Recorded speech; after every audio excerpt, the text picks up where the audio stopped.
Psalmi 2. Zoti mbretëron mbi gjithçka. Një pyetje që lind se të razohen këmbët dhe popullt mendojnë gjëra të kota. Psalmi 2 është një psalm mbretëror dhe profetik. Ai flet për përpjekjet e kombeve dhe udhëheqësve që të rebelohen kundër Zotit dhe të vajosen të tij Mesias. Edhe pse njeriu përpiqet të jetë i pavarur nga Perëndia, ky psalm na kujton se Zoti është në kontroll të plotë. Ai sundon nga qielli dhe plani i tij për mbretërinë e Krishtit nuk mund të ndalet. Faqet 1 dhe 3. Njerëzit dhe kombet janë në rebelim kundër Zotit. Ata thonë, le të kaputim lidhjet e tyre dhe le të hedhim vargonjtë e tyre. Kjo është pamja e zemrës njerëzore, që nuk dëshiron autoritetin e Zotit.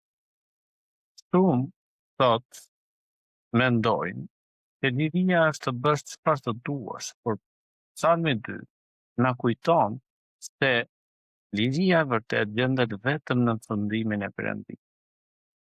Faqet 4 dhe 6 tregojnë për sovranitetin e Zotit. Ndërkohë që kombet rebelohen, Zoti qeh. Jo sepse e merr lehtë mëkatin, por sepse asgjë nuk mund të pengojë planin e tij. Ai ka vendosur mbretin e tij në Sion, Jezu Krishti. Zoti nuk është i frikësuar nga pushtetet e botës. Ai sundon në mënyrë të plotë dhe çdo mbretëri njerëzore është kalimtare. Faqet 7 dhe 9 na tregojnë edhe për mbretërimin e Krishtit. Këtu dëgjojmë vetë Krishtin që thotë: "Ti je biri, sot të kam lindur." Ky varg ka përmbushjen e Jezut, birin e Perëndisë, që mori pushtet mbi çdo kom.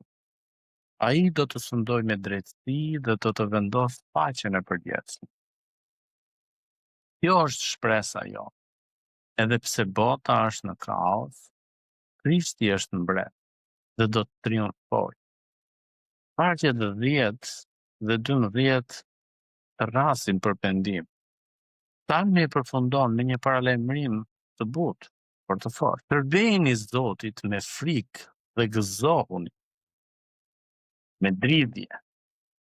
Zoti fton të gjithë njerëzit të përulen para birit të tij.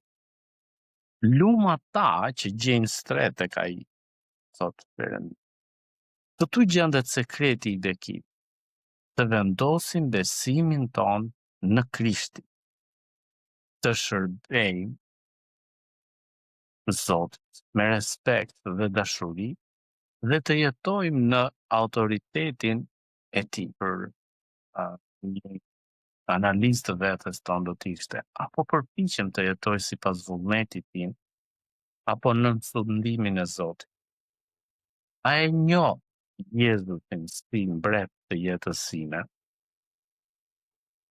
A e mbaj paqen në faktin që Zoti kontrollon gjithçka? Për ta mbyllur këtë meditim, një lutje që mund t'i banim Zotit do të ishte: o Zot, falem, kur përpiqem të jetoj pa ty.